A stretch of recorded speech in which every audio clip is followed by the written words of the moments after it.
In 2006, Avalanche Studios released a game titled Just Cause that was meant to rival other open-world sandbox games of the time, most notably of which was Grand Theft Auto San Andreas, that dominated the open-world sandbox market.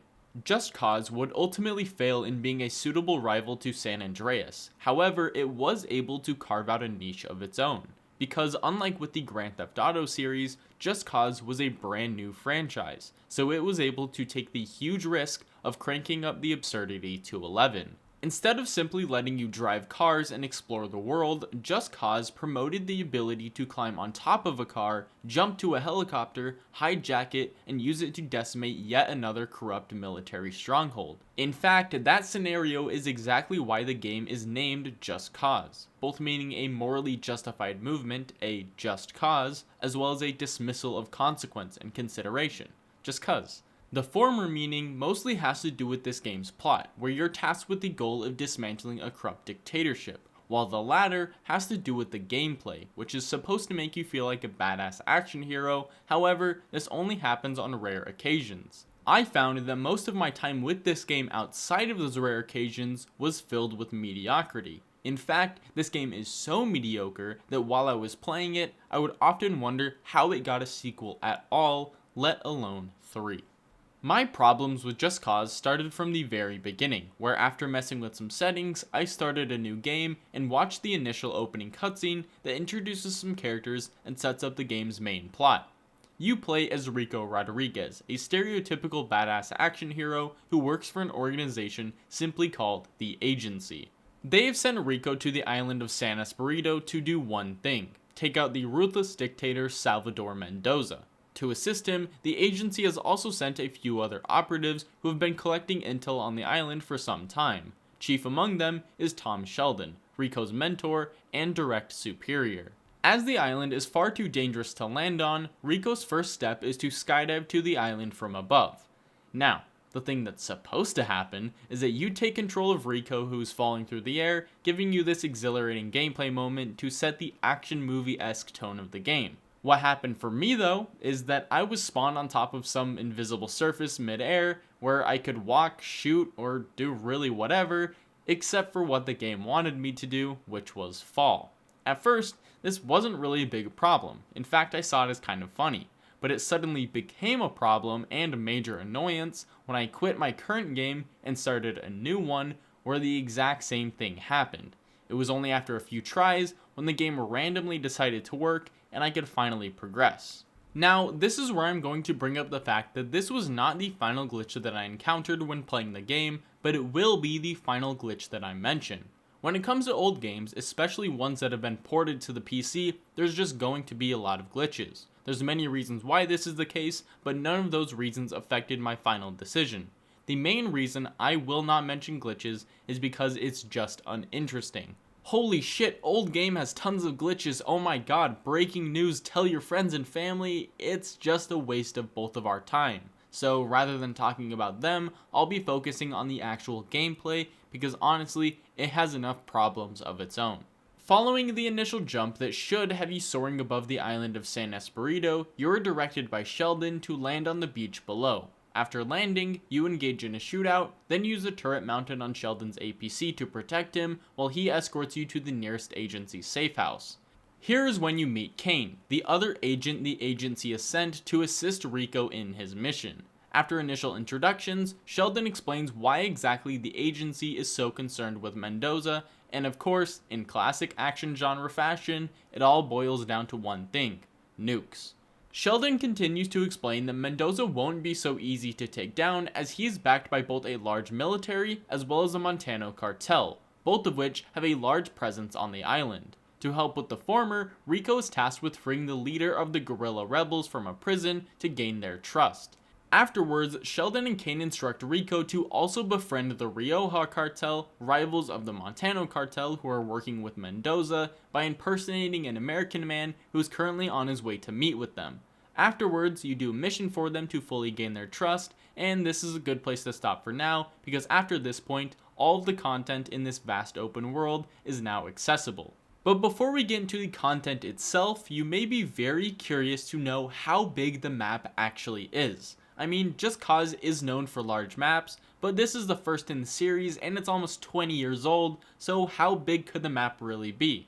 Well, you may be very surprised like I was to learn that the map is absolutely massive. In fact, according to multiple wikis, it has a playable area of around 1,025 square kilometers or 191,545 football fields for us Americans, making it around 13 times larger than GTA 5's map or just 10 square kilometers shy of Panau in Just Cause 2. Considering this is a game made for the PlayStation 2, the sheer size of this map is undoubtedly impressive. However, with a great map comes an even greater responsibility to make that size actually matter. So, how does Just Cause make the size of its map actually count? Well, it's probably no surprise to you to learn that it just doesn't. This map fails in almost every single way a map can fail. It feels devoid of life, lacks interesting side content, and is just plain disinteresting to look at. I mean, look at this map. At first glance, there is nothing that stands out to me as exciting or even faintly interesting. It's just a bunch of islands blanketed by endless jungle with a small village or city evenly sprinkled in until you reach the ocean. Compare this to GTA San Andreas, where the map, while not nearly as massive, makes up for it with its character and complexity. Now, I'm not saying that Just Cause should have a GTA style map, but what I am saying is that it would greatly benefit from having some of the characteristics that those maps possess. All you have to do is look specifically at the differences in urban design to see how much better GTA did that. San Andreas looks like it could actually exist in the real world, and just by looking at the layout, you can tell that there's some level of personality to be found. Meanwhile, the cities in Just Cause are literally unnamed grids of soulless buildings that are only there so you have something to liberate as meaningless side content, which is another way that this open world fails. Apart from the main story missions, Just Cause has 3 things you can do. You can find collectibles, liberate settlements, and do randomly generated missions. The collectibles are pretty simple to explain. There are clusters of different items scattered across the map, and gathering all of a certain type almost always rewards you with reputation for either the rebels or the cartel. Later in the video, I'll talk about what the reputation actually does, but for now, we're only talking about the side content itself, not what you're rewarded with. So the collectibles themselves are pretty basic, but honestly, if a game is going to have dozens or even hundreds of them around the map, I actually personally prefer it to be this way. Well, not exactly this way, but I at least think that they should be this accessible. Otherwise, the game has long drawn out minigames or puzzles, gatekeeping every single one of them, which again, if there are hundreds of them, is far more annoying if not done correctly. Speaking of annoying game mechanics, liberating settlements in Just Cause is quite possibly the most repetitive, boring, least rewarding, repetitive, redundant, and time-consuming thing I've ever done in a game, ever. The cycle of boredom went exactly like this. You arrive at one of 2 types of settlements. The ones with the green mission marker are for the rebels, and the yellow ones are for the cartel. These are largely the same and both have you taking out enemy barricades with explosives until you reach the end goal where the rebels will have you replace a flag with their own, while the cartel will have you kill the head of the settlement. To be clear, these are completely separate types of settlements. You do not get to choose if you want to side with one or the other or anything like that. You'll need to complete both of them if you want to destabilize the government's control over San Esperito and 100% the game. To me, this was a huge disappointment because initially I thought there were so many settlements because you were supposed to choose which one you want to side with by only completing one or the other. Very similar to completing good or evil missions in Infamous, where completing one of them locks you out of the other. But no, there's no complexity to completing any of these side missions whatsoever. If you want it done fast, you simply get into a helicopter, find a settlement, start the mission, breeze through it because the game auto-aims vehicle-mounted weapons for you, so it's literally as simple as holding down the trigger, and then repeat, all to earn reputation. This is what you will be doing for hours upon hours if you want to 100% the game. Literally these same 2 missions dozens and dozens of times, which mind you are basically the exact same mission, but the ending is a bit different, so one mission dozens of times until there's nothing left to do.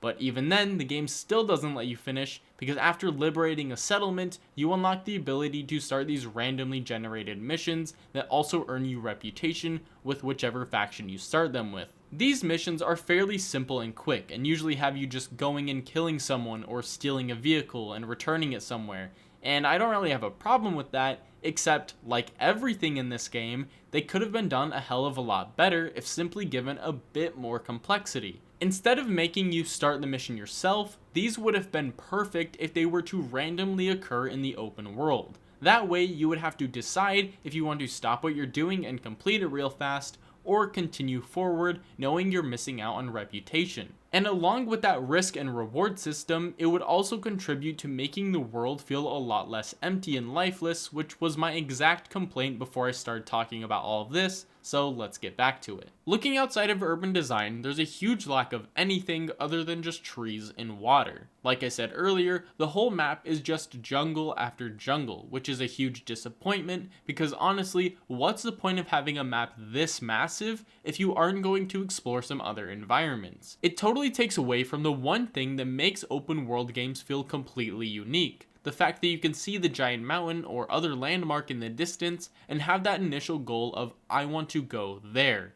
and then you can, or at least attempt to. Now, don't get me wrong, having a diverse map isn't the only way to do this, and in fact, you don't actually have to do it at all. You could theoretically make a map that's actually kind of boring, but if the player explores around and finds interesting things that are worth their time, then it's still a success. Now, I understand that Just Cause isn't really that type of game. I don't expect or want it to have like dungeons or anything, which is exactly why I initially suggested that it should have some environmental diversity. By simply putting a snowy mountain here or desert there, you can easily add that whole I want to go there feeling to the map. And even if it's not really all that exciting, it still makes the map more memorable, especially if you were to have specific missions tied to those specific areas.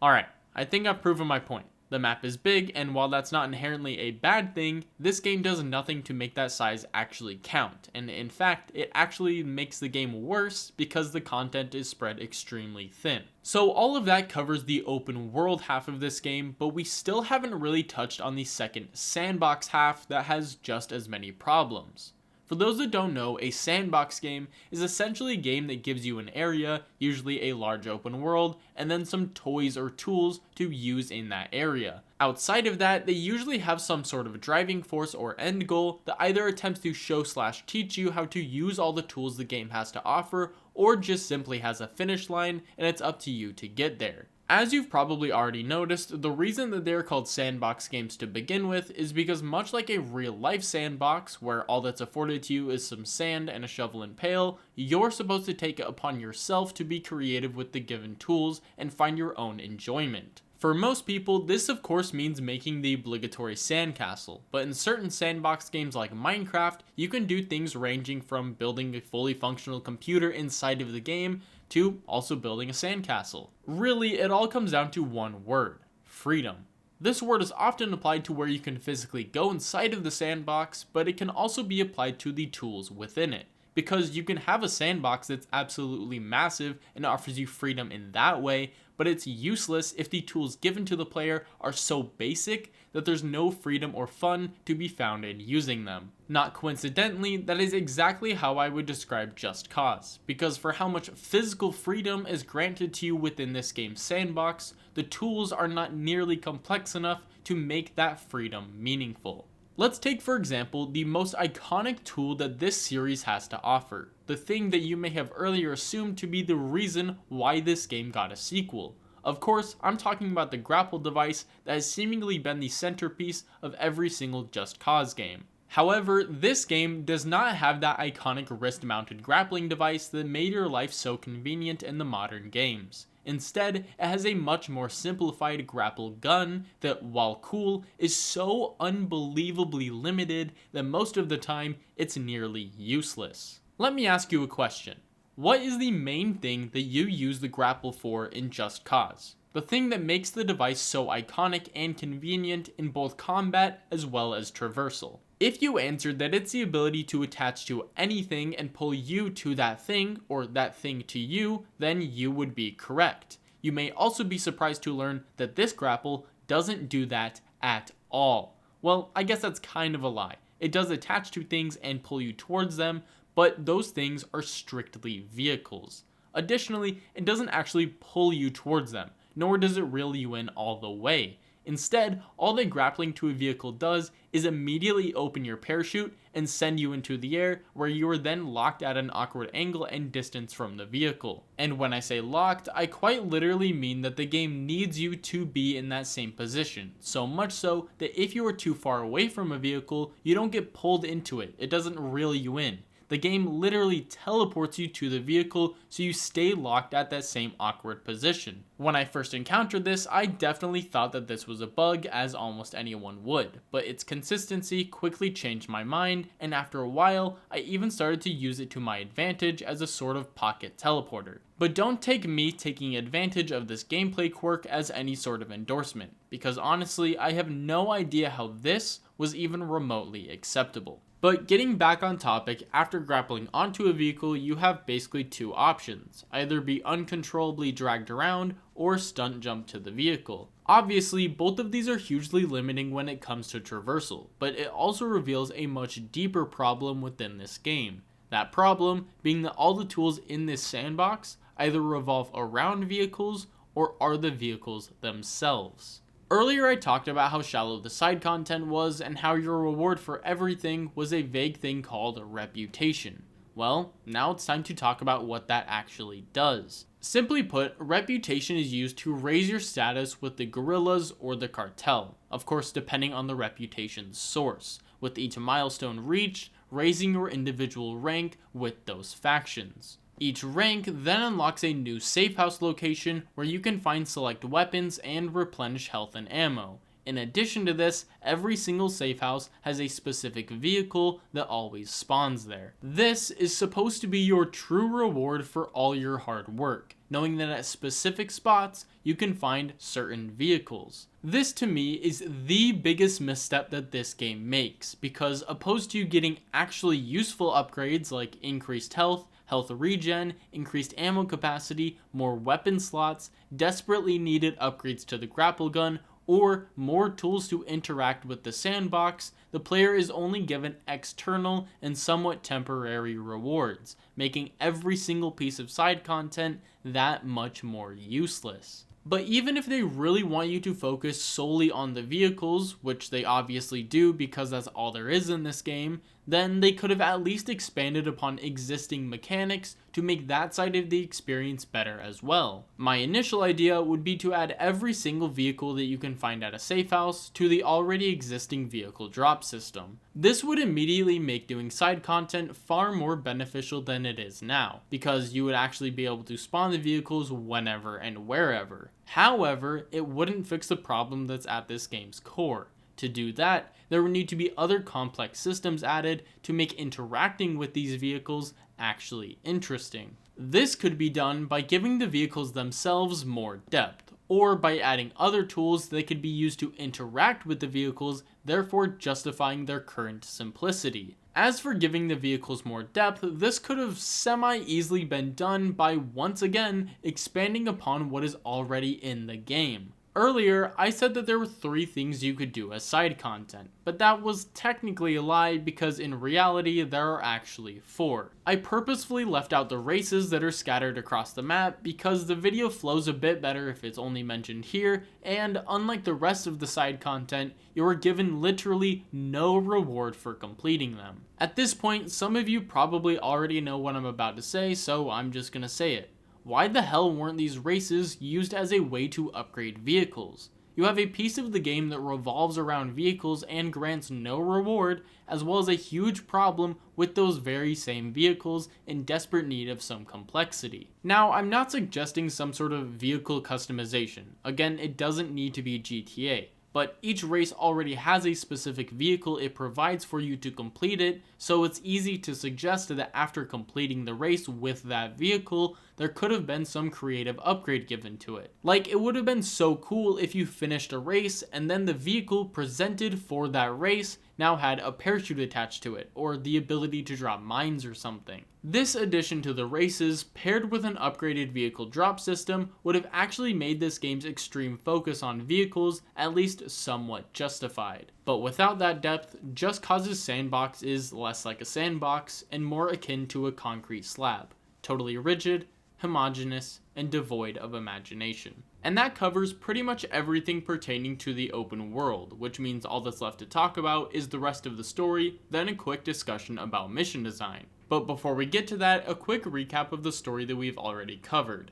After jumping out of a plane, Rico meets with Sheldon and Kane, the other operatives sent by the agency, who explain that President Mendoza, the big bad, has nukes, and Rico needs to befriend the enemies of his enemy to help take him down. Those enemies being the guerrilla rebels and the Rioja cartel. And now we're all caught up. After gaining the trust of both the rebels and the cartel, Rico is sent on a few miscellaneous missions to kill some important government figures. He is then contacted by Sheldon and Kane, who explain that there is some strange activity going on in a nearby river. Normally, this river is used by the cartel to ship drugs, but the agency has reason to suspect that something more nefarious is going on. Rico is tasked with scoping out the river, where he sees a train carrying rocket fuel being escorted by an elite military for hire named the Black Hand. Sheldon informs Rico that the rocket fuel cannot under any circumstances make it to its destination, and he should do what he does best: blow it all up. Rico does so, and afterwards he is contacted by both the cartel and the rebels, who each have a mission for him to complete. Once those are over, Rico is contacted by Sheldon and Kane, who have reason to suspect that Mendoza has nuclear weapons stashed away in one of his mountaintop military bases. Of course, Rico is tasked with investigating the site and finds the rumors to be true. But just as he learns this, the missile silos open and a countdown timer begins. Kane informs Rico that there won't be any way to take the missiles out with conventional explosives, and that their only course of action will be to reprogram one of them to return to the launch site and take them all out. Rico follows suit, and the threat of nuclear war fades for the time being. With the nukes out of the way, Rico can now focus on what he originally came here to do: destabilize the government and take out Mendoza. Kane informs Rico that the best way to do this is to take out the island's main power plants, which would obviously be devastating for communication and just general stuff like that. Once complete, Rico's next debrief is across the island, where he is picked up by Sheldon and Kane via helicopter. While they are flying, Sheldon informs Rico that a man named Otto Kleiner, a genius German rocket scientist, has been seen traveling on a train that the agency presumes to be carrying rocket parts. Rico is to take control of the helicopter they are currently in and use it to destroy the train as well as Kleiner.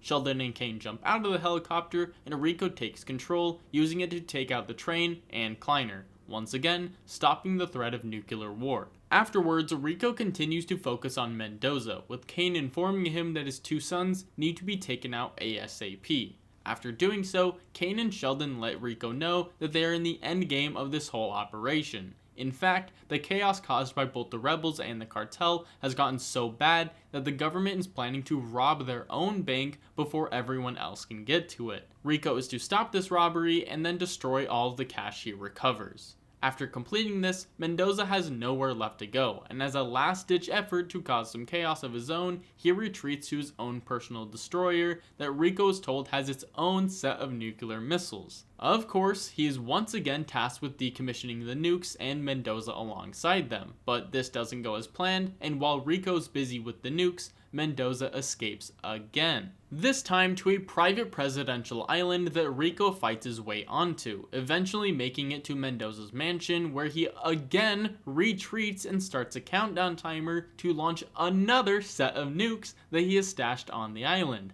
As soon as the nukes launch and all hope seems lost, Sheldon and Kane conveniently pull up with a state-of-the-art fighter jet, stating that they had the foresight to get one beforehand. Which, I mean, at this point, why the hell not? This game has used nukes as a plot point like 4 times. Just get in the goddamn jet and don't think too hard. Rico flies as fast as he can, and after taking out the nukes, makes a mad dash for the presidential plane that Mendoza escaped on. He jumps onto the plane from his jet, and after clearing the plane of enemies, he finally confronts Mendoza, who, you guessed it, jumps out of the fucking plane. And then, of course, Rico jumps after him, attaches a device to him, and then he blows up. And then Rico has a final one-liner before the credits roll. Now, there is a lot I could say about that story, and from the gameplay section, you may expect me to go on for like a half an hour ripping into why it sucks. But I'm not going to do that for one simple reason.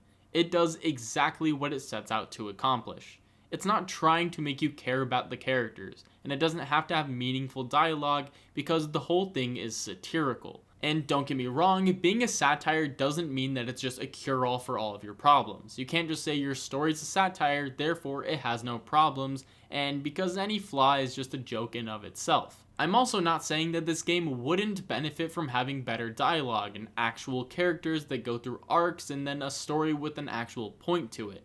But what I am saying is that all of these things don't really matter for this game because they really want to emphasize the gameplay. In fact, the reason this game has a story to begin with is to give you missions that are both meaningful and enjoyable, and the story behind them is just a setup for you to do fun stuff. So, with that being said, the question has to be asked, does it succeed?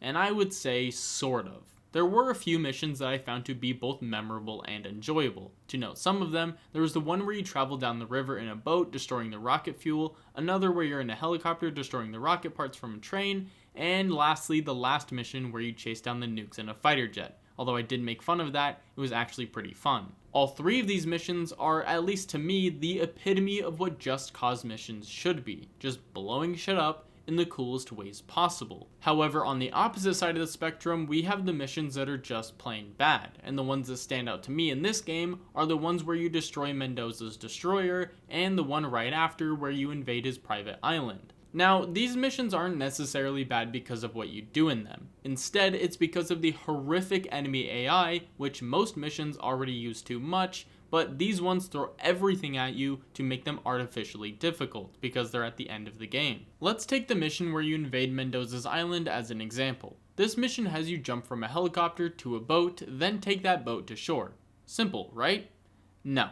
In your path is a single helicopter, which has heat-seeking missiles that will blow you up instantly. Pair that with aggressive enemy AI, and, well, let's just say that it was a lot of trial and error before I made it to the island. But it doesn't even end there, because as soon as you reach the island, you're met with D-Day level opposition on the beach. If you manage to get past those guys, the rest of the island is littered with hundreds of enemies and dozens of weaponized armored vehicles. If you manage to hijack one of them, then you're outnumbered like 3-1, so you're almost certainly gonna get blown up instantly once more.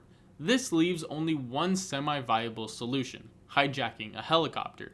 Doing so allows you to bypass both the ground troops and most of the vehicles, but the anti-air missiles upon some of the vehicles and the anti-air turrets make even doing that frustrating as well. Also, keep in mind that if at any point during this you die, you're sent all the way back to the very beginning of the mission and have to do the whole thing over again. All of this resulted in this one mission taking me almost half an hour, and for comparison, the next two missions took me a combined 15 minutes. The only way I was eventually able to beat this mission was through sheer luck, when after my helicopter exploded for what felt like the 100th time, a plane swooped by and I somehow managed to stunt jump to it. If not for that, who knows how much longer this mission would have taken. Again, the other mission is the exact same way, which is a shame because both of them would have actually been pretty cool if the devs instead decided to make interesting enemies that were more difficult instead of just adding tons of them to make it artificially difficult. And finally, to finish this game off, we have the majority of the missions that, if I'm being brutally honest, are basically just filler and would have been far better as side content.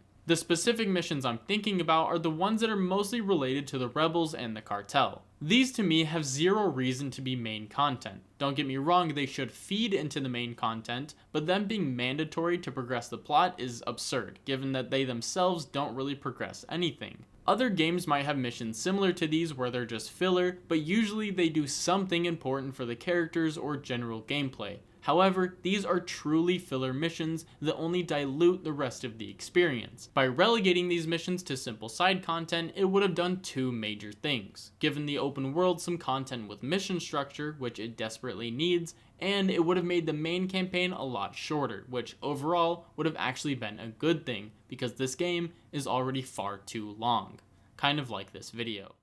And that would be the entirety of Just Cause. However, there's still one thing that I've yet to fully acknowledge, which is also the answer to that initial question, and that one thing is just one word: planes. Just like the size of the map, the presence of planes in this game was something that totally surprised me. I had been under the impression that having this large of an open world, as well as functional planes, was just simply not possible for games in the PlayStation 2 generation. Granted, I was young when these consoles were at their peak, so really my assumptions come from my observations that some games in the PS3 360 generation were seemingly not able to accomplish this either, so I'd assumed that it was impossible for the generation before it. But here they are, so I was clearly wrong. This change in perspective brought the answer to what I had been questioning the entire time playing this game. How did this game get a sequel? Well, this is how. Just Cause gave players one thing that almost all other games lacked: a true open world that gives you free access to land, air, and sea. I could easily imagine myself being a slightly older kid at this time and having an absolute blast flying around this map just to jump out of my plane and plunge into the water or parachute to the ground. It would feel like gaming had truly lived up to all it had promised to be. Who cares if the map isn't diverse? Who cares if the side content is repetitive? Who cares if there isn't a meaningful story?